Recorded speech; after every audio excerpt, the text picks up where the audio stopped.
할렐루야. 아멘. 말씀을 통해서 큰 은혜 받는 저와 여러분 되시기를 주 예수님의 이름으로 축복합니다. 아멘. 오늘 본문 말씀 보시면 사람이 무엇으로 심든지 그대로 거둔다 말씀입니다. 하나님께서는 정직한 세상을 만드셨습니다.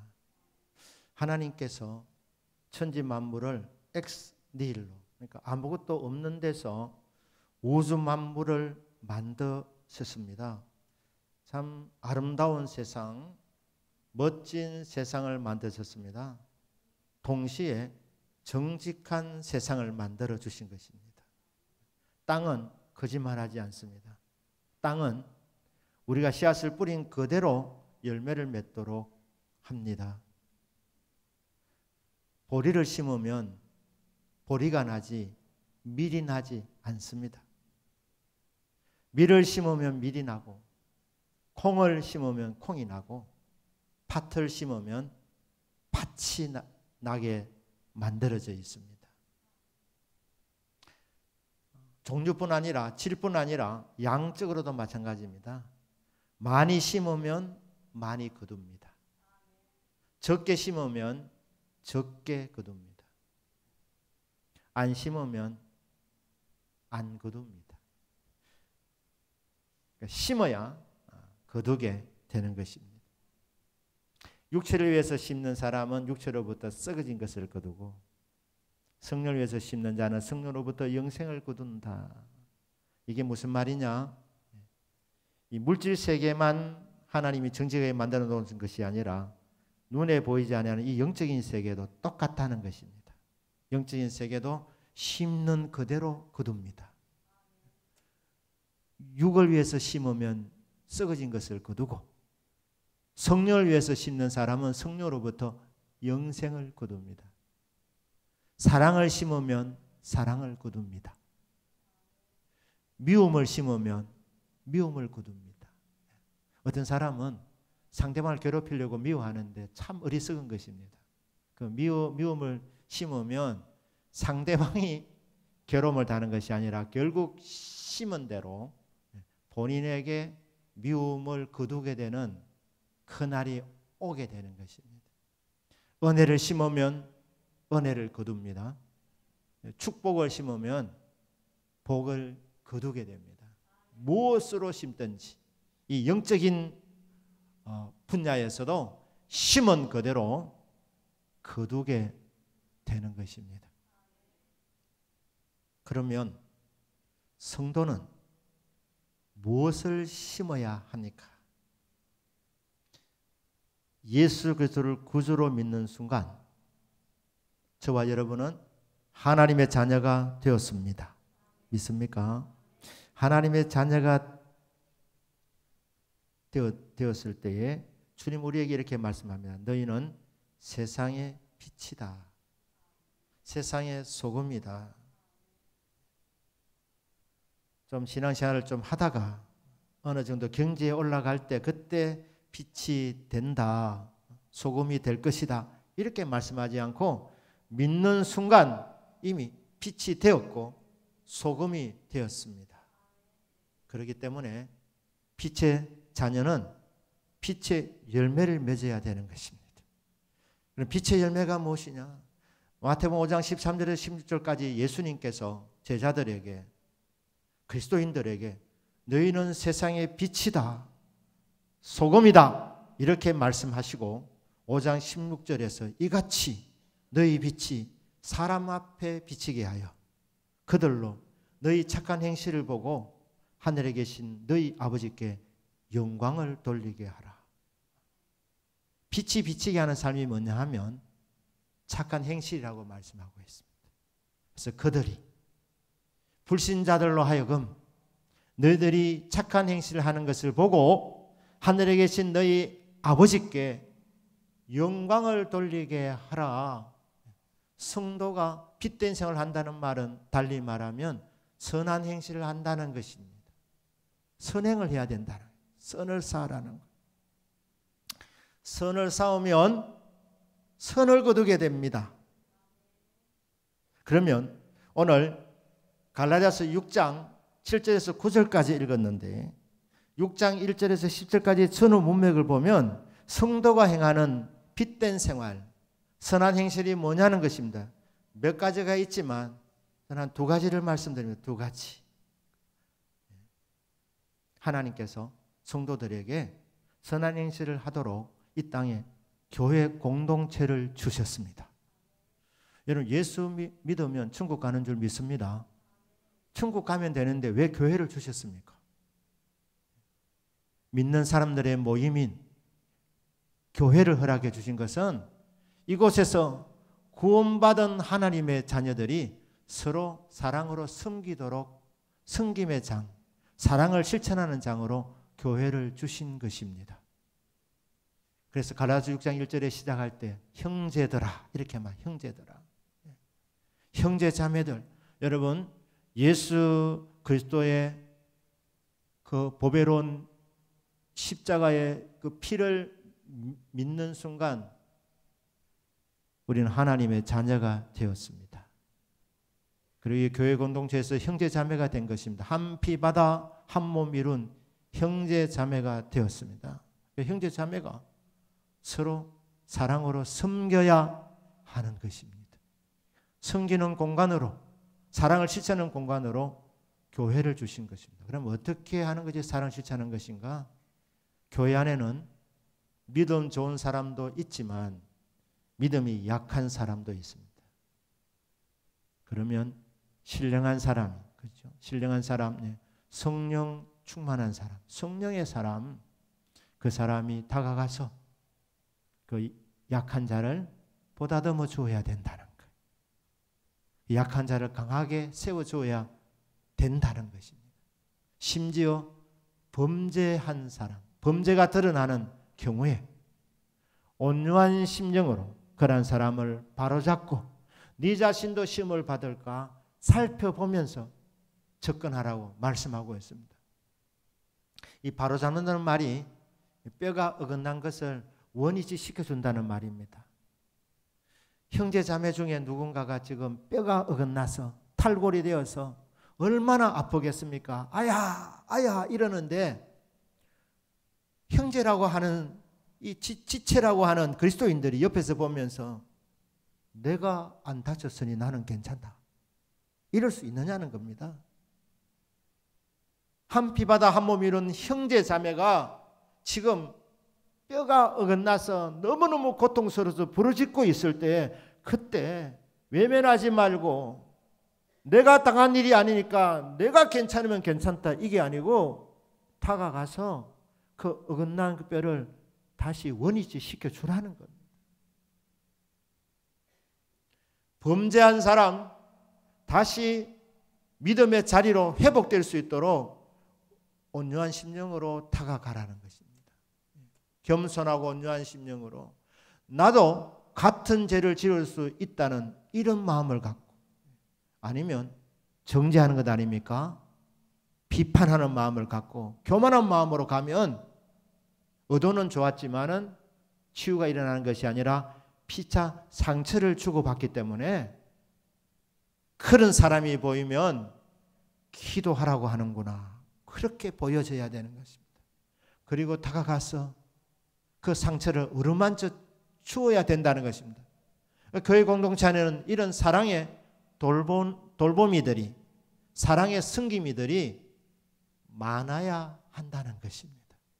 그래서 고장난 사람, 다친 사람, 아픈 사람들 치유받도록 회복되도록 도와줘야 된다는 것입니다. 허물이 드러날 때 덮어주는 그런 마음,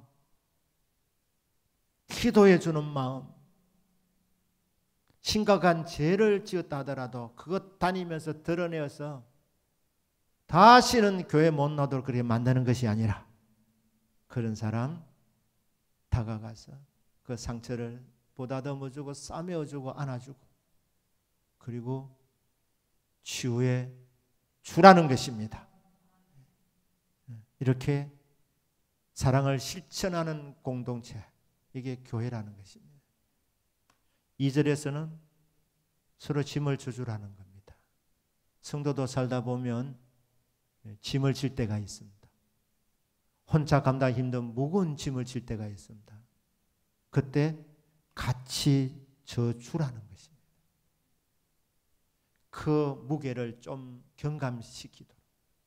물론 주님께서 우리의 짐을 다 져주십니다마는 그리스도인들이 먼저 다가가서 짐을 같이 져주는 겁니다. 너희 중에 우는 사람이 있느냐? 같이 울어주어라.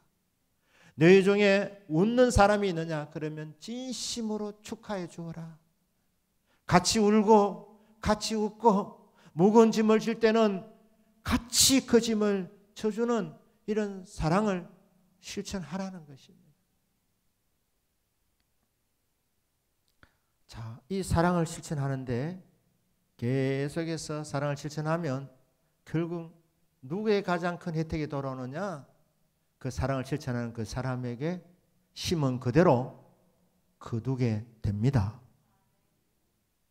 저는 오늘 이 영적 추수에 붙이는 말씀으로 말씀을 나누는데 영적 추수도 똑같다는 겁니다. 농사 짓는 거가 똑같다는 거예요. 심은 그대로 거둡니다. 6장 9절 말씀을 중심으로 말씀을 보는데 우리가 선을 행하되 성도는 마땅히 빚된 생활을 해야 됩니다. 선을 행해야 됩니다. 사랑을 실천해야 됩니다. 자, 이렇게 선을 행하되 낙심하지 말라고 합니다. 선한 일을 하다가 낙심은 금물입니다. 언제 낙심합니까? 사람들이 몰라줄 때, 알아주지 않을 때 낙심할 수 있습니다. 실망할 수 있습니다. 무슨 말입니까?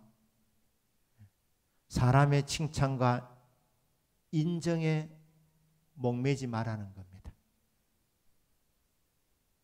모든 영광 하나님 홀로 받으시옵소서.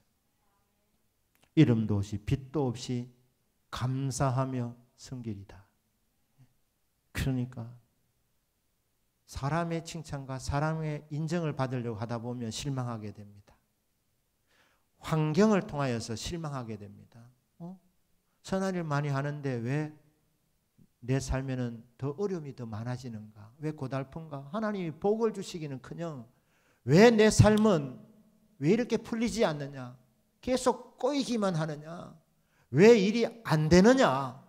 환경을 보면서 실망하게 되는 거예요. 실망하게 되는 거예요. 낙심하게 되는 겁니다. 여러분, 환경을 보면서 실망하지 않기를 축복합니다. 야곱이 말입니다. 낙심한 적이 있었습니다. 뭐 때문에 낙심했느냐? 둘째로 태어난 것 때문에 그는 낙심했습니다. 이스라엘 나라에서 둘째로 태어난다는 것은 불이익을 처음부터 경험한다는 뜻입니다. 이스라엘 나라에서 장자는 아버지가 돌아가시면 유산에 배를 받습니다. 그러니까 뭐 차자가 일을 잘하든 못하든 상관없이 장자로 태어나면 이 장자가 불효자든 상관없습니다. 장자이기 때문에 아버지가 죽으면 장남에게 두 몫이 가는 겁니다. 예를 들어서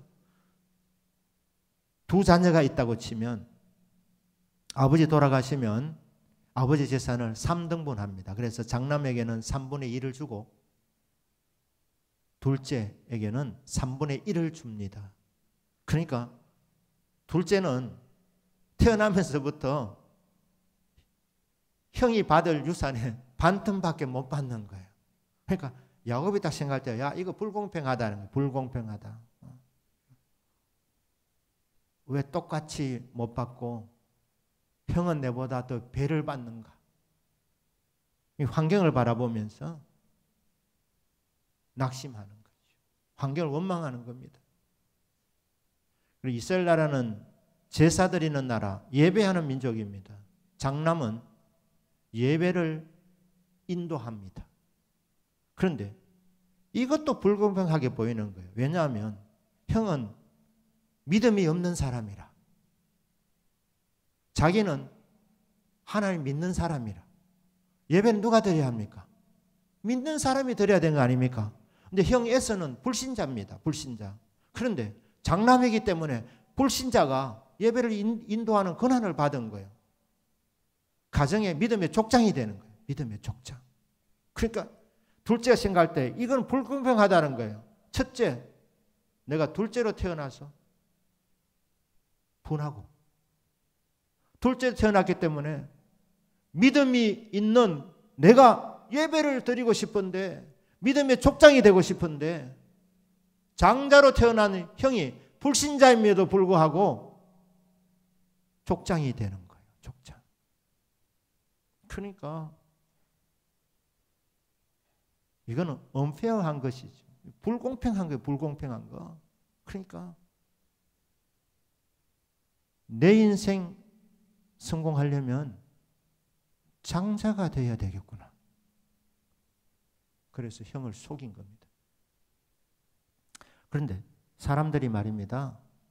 야곱의 이 형편과 사정을 몰라주는 거예요. 단지 형을 속인 거 그거 하나 따고 저 이름 봐라. 이름대로 저 도적놈이다. 저 사기꾼이다. 거짓말쟁이다. 형을 속이고 아버지 속인 인간이다. 그러니까 야곱이 말입니다. 뭐라고 늘 생각했냐. 나 진짜 억울하다. 내 사정은 아무도 몰라준다. 하나님께도 이 원통한 일이 숨겨졌다. 아무도 모른다. 나 진짜 억울하다. 왜 믿음의 사람인데 하나님이 나를 둘째로 만들어서 첫째로 태어나게 해주셨으면 형을 속일 이유도 없고 자연스럽게 족장이 되는데 하나님 이러실 수 있나? 하나님 진짜 공평하신 분인가? 이렇게 하면서 환경을 보면서 불평불만하게 된 것이죠. 낙심하게 된 것입니다. 하나님 말씀하십니다. 야곱아, 네가 나를 그렇게 시시하게 보느냐? 장자로 태어나지 않아서 너가 인생을 불리하게 살 수밖에 없다고? 장자의 명분을 뺐어야지 네 인생이 성공이냐? 여러분, 하나님은 전지전능하신 분이십니다. 하나님께서 우리를 복 내주시는 방법이 딱 한 가지 있는 게 아닙니다. 무궁무진하십니다. 명철이 한이 없으신 분이십니다. 그 하나님 바라보아야 되는 겁니다. 선한 일을 행하면서 사람의 칭찬, 사람의 인정, 그게 여러분 목말라 하시면 시험 드십니다. 사람이 사람의 중심을 잘 보아주지 못합니다. 그러니 인정 못 받습니다. 아무리 이름도 없이 빛도 없이 충성해 보십시오. 사람들이 다 알아주느냐? 안 그럽니다. 그때 여러분 섭섭하게 여기지 마시고 주님 알아주시는 것으로 저는 족합니다. 이래야 계속 선한 일을 할 수 있습니다. 사람들이 나를 몰라주나 섭섭하다 이러다 보면 주 일을 못한다는 것이죠. 우리 성도님들이 좀 복잡하신 것 같습니다. 주 일을 할 때 첫 출발은 이렇게 말합니다. 주여, 자격 없는 저에게 구원해 주신 것도 감사한데 직분 맡겨주셔서 감사합니다. 이름도 없이 빛도 없이 충성하겠습니다. 하나님 홀로 영광 받아 주옵소서. 멸시천대 십자가는 제가 지고 가오리다.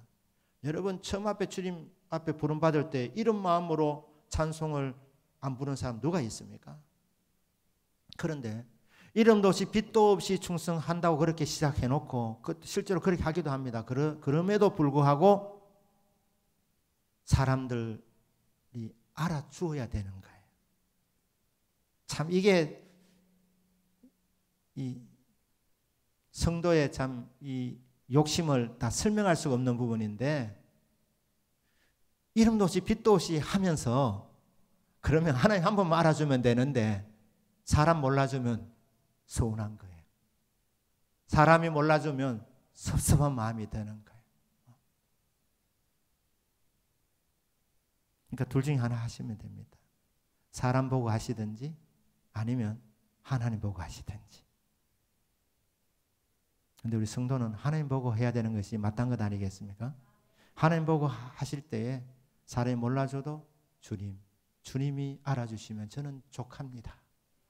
그 마음을 계속 가지면 여러분 계속해서 사랑을 실천할 수 있으십니다. 여러분 천국 가실 때까지 저와 여러분이 오직 하나님만 보시도록 그렇게 오른손이 하는 것을 왼손이 모르게 사랑을 실천해 나갈 수 있는 믿음이 되기를 주 예수님의 이름으로 축복합니다. 아멘. 두 마음을 품지 말라는 거예요. 중간에 흔들리지 말라는 거예요. 처음에 그렇게 순수하게 시작했다가 중간에 나도 조금 인정받아야지, 나도 좀 대우받아야지 이러다가 시험 들고 나중에 아예 안 해버리는 겁니다. 환경 보지 말고 사람 앞에서 하지 말고 오직 주께 선을 사하라. 이것이 오늘 갈라디아 6장 9절의 말씀입니다. 그 다음에 또 뭡니까? 하다가 포기하지 말아라. 포기하지 마라. 중간에 그만두지 마라 이 말입니다. 언제 그만둡니까? 우리 인생이 말입니다. 신앙의 여정이 100m 달리기라면 뭐 잠깐 바짝 힘내고 끝내면 되는데 마라톤 아닙니까? 42.195km. 그러니까 이 마라톤을 달리는 경우에 중간에 포기할 수 있습니다. 왜? 피곤하면, 지치면, 지쳐서 포기할 수 있습니다. 그런데 여러분 포기하면 손해입니다. 끝까지 달려가셔야 합니다. 그래야지 거두게 되는 거예요. 중간에 포기하면 안 됩니다. 근데 사람이 포기하는 이유는 지칠 때 그렇다고 했습니다. 여러분 선한 일을 행하시면서 무엇을 해야 되느냐? 선한 일만 하는 것이 아니라 여러분 은혜도 받으셔야 합니다. 은혜 떨어지고 선한 일만 하다 보면 사람이 메말라지는 거예요. 이상하지 않습니까? 좋은 일만 하는데 예배만 드리고 성경만 읽고 기도 생활하고 구제하고 말입니다. 남을 많이 도와주는데 은혜 안 받으면 그것만 하면 좋기만 하냐? 그렇지 않고 마음이 삭막해진다는 거예요. 메말라진다는 거예요. 피곤이 옵니다. 지칩니다. 영어로 하면 번아웃이 돼버려요. 번아웃이 돼요. 퍼져버립니다. 계속 달려가야 우리 하나님이 다 보고 계시는데 하나님이 다 위로해 주시고 보상해 주시고 칭찬해 주실 것인데 중간 가다가 지쳤다고 포기하는 거예요. 포기하는 거예요. 아무도 몰라주는 것 같고 섭섭하고 하나님도 안 도와주시는 것 같고 피곤하니까 짜증나고 힘들어서 다 때리치 아프자. 치 아프자 이러면 중간에 그만두는 경우가 있다는 것입니다. 포기하지 마라. 왜 포기하느냐? 네가 지쳤구나. 충전되어라. 그래서 예수님께서 3년 동안 제자 훈련을 시키면서 말씀도 가르쳤지만 전도 훈련도 시켰지만 주님이 가끔 이래 말해요. 좀 쉬어가면서 해라. 쉬어라. 이렇게. 쉬어라. 좀 한적한 곳에 가서 좀 쉬어라. 왜? 여러분 우리 인간은요. 계속 선한 일만 해도 피곤이 옵니다. 지칩니다. 쉬셔야 합니다. 하나님께서 천지 만물을 엿새 동안 창조하셨습니다. 방대한 세상입니다. 이 우주 만물 정말 광대하지 않습니까? 그런데 7째 날 하나님께서 쉬셨습니다. 하나님 왜 쉬셨습니까? 아이고 이 넓은 우주를 만드느라 나도 조금 힘이 붙였네. 좀 쉬어야지 하면서 하나님이 쉬신 것 아닙니다. 하나님은 피곤치 아니하십니다. 곤비치 아니하십니다. 피곤을 모르십니다. 영원하신 하나님이십니다. 그럼 하나님이 왜 쉬셨느냐? 우리 위해서 쉬신 거예요. 모델이 되어 주신 거예요. 너희들도 6일 동안 힘써 일하고 하루는 쉬어야 된다는 거예요. 그날 구약 이스라엘 백성들에게는 안식일이고 우리는 주일입니다. 이 주일이 복된 날입니다. 이날 여러분 쉬면서 충전되는 날입니다. 은혜 받는 날입니다. 은사 받는 날입니다. 새 힘을 공급받는 날입니다. 여러분 일주일 중에 하루 이 주일을 성수할 수 있는 복을 달라고 기도하기를 주님 이름으로 축복합니다. 우리들 가운데 여건이 안 되어서 주일을 못 지키는 분들이 계시기 때문에 그분들이 하나님 저 주일을 성수하면서 내가 좀 쉬면서 은혜 받아야 되겠습니다. 새 힘을 공급받아야 되겠습니다. 그래야지 6일 동안 세상 속에서 선한 일을 계속해서 할 수 있겠습니다. 제가 지쳐 있습니다. 피곤합니다. 이래 계속 가다 보면 제가 중간에 그만두게 됩니다. 포기하게 됩니다. 이 주일날 여러분 꼭 은혜 받으시기를 축복합니다. 은혜가 떨어지면 피곤해지는 거예요. 그래서 은혜 없이 계속해서 주의 일만 하다 보면 나중에 피곤이 와서 지쳐서 중간에 하던 일을 포기해버리는 안타까운 일이 발생하게 됩니다. 아, 선한 일도 은혜 받으면서 해야 되는구나. 내 자신이 은혜가 떨어지면 고갈되면 아무리 의도가 좋고 아무리 좋은 일을 많이 해도 지칠 수 있구나. 피곤이 올 수 있구나. 이게 계속 가다 보면 결국 중간에 그만둘 수 있구나. 그래서 주여 저는 은혜 받아야 살겠습니다. 은혜 없으면 선한 일도 못할 수가 있겠사오니 주여 은혜 내려주십시오. 여러분들이 저를 포함해서 예배 시간마다 말씀으로 은혜 받으셔야 합니다. 그 은혜 받으면 6일 동안 이 성김의 삶이 정말 힘차게 할 수 있고 그를 통해서 결국 열매를 맺게 됩니다. 그러니까 선한 일을 하되 낙심하지도 말고 지쳐서 포기하지도 말고 은혜 받으면서 이 일을 계속해서 해라. 때가 되면 거둔다는 거예요. 여러분 심을 때가 있고 거둘 때가 있습니다. 이것을 믿고 우리는 끝까지 믿음으로 심어야 합니다. 그리고 인내하며 기다리셔야 합니다. 자, 농부가 씨를 뿌립니다. 처음에 씨를 뿌릴 때 농부 마음이 어떻겠습니까? 이 씨가 땅에서 올라올까? 그런데 말입니다. 올라옵니다. 우리 인간의 할 몫은 씨를 뿌리는 일입니다. 뿌려놓고 인내하며 기다리는 거예요.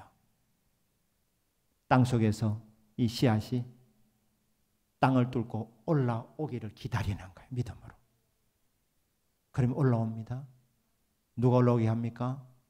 씨를 뿌린 그 사람에게 능력이 있는 건 아닙니다. 하나님이 생명의 주관자이신 하나님이 땅 속에서 그 씨앗이 대지를 뚫고 올라오도록 만들어주시는 겁니다. 그러면 이제 농부가 그 씨앗을 돌보는 거예요. 가꾸는 거예요. 수확할 때까지. 열매가 알차게 맺어지도록. 그런데 여기도 인내가 필요합니다. 농부가 다 할 수 있는 건 아닙니다. 우리가 할 수 있는 일은 농부할 수 있는 일은 계속해서 돌보아주는 일이지요. 그렇지만 하나님이 도와주셔야 되는 거예요. 적절한 햇빛을 비추어 주시고 적절한 바람을 보내어 주시고 또 때에 맞게 비를 보내어 주셔야 열매가 맺어지는 겁니다. 그러니까 우리들로서 최선을 다하지만 결국 열매 맺게 하시는 분은 하나님이시기 때문에 하나님의 역사를 기대하면서 인내로 기다려야 되는 거예요. 그러면 때가 되면 반드시 거두게 됩니다. 근데 여러분 이 말을 때가 이름에 거두리라 이것을 이렇게 해석할 수 있습니다. 때가 속히 이름에 거두게 됩니다. 여러분, 추수가 끝나고 나면 다시는 일할 수 없습니다. 어두운 밤 시대리니 밤이 오면 그 다음에 일할 수 없는 밤이 속히 오리라.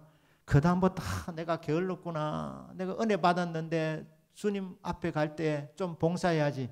이미 그때는 끝납니다. 여러분, 이 땅에 살아있는 동안에, 기회가 주어져 있는 동안에 열심히 사랑의 씨앗을 심을 수 있기를 축복합니다. 일할 수 없는 밤이 오면 그 다음부터는 일을 못합니다. 일하고 싶어도 못하는 겁니다. 우리 인생이 70이요, 건강하면 80입니다. 짧다면 짧고 길다면 긴 세월입니다. 하지만 영혼의 관점에서 보면 점 하나 찍는 겁니다. 여러분, 저와 여러분은 이 세상에서 점 하나 찍고 가는 겁니다. 어디로 가지요? 저 천국 갈 사람들입니다. 믿습니까? 그런데 이 땅에 점 하나 찍고 가는 이 시간이 바로 우리가 살아가는 시간인데 80평생 점 찍는 겁니다.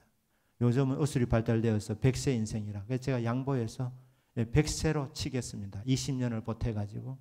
여러분, 100세까지 사셔도 여전히 점 찍는 겁니다. 도찐 개찐입니다. 영혼의 관점에서 보면 점 하나 찍고 가는데 이 짧은 세월 지나가면서 하나님께서 구원받은 저와 여러분이 사랑으로 서로 섬기도록 교회를 주셨습니다. 이 교회에서 서로 사랑하기를 축복합니다. 기다리지 마시고 네 하는 거 봐가면서 내가 적당히 하겠다 이게 아니고, 여러분 짧은 시간 속에 제발 다투지 말기를 바랍니다. 경쟁하지 말기를 바랍니다. 왜 다투느냐? 한가하니까 다투는 것이죠. 이 땅에서 오래 살 것 같이 그렇게 생각하니까 그런 거예요. 점 하나 찍고 가는 이 짧은 시간인데, 사랑하다가도 모자랄 판인데 뭐 그래 다툴 시간이 있습니까?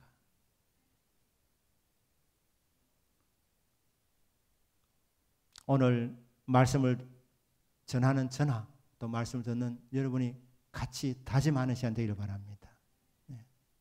내가 먼저 손 내밀겠다. 내가 먼저 사랑하겠다. 내가 먼저 형제 자매의 그 눈물을 닦아주는 인생이 되겠다. 같이 울어주고 같이 웃어주는 인생이 되겠다.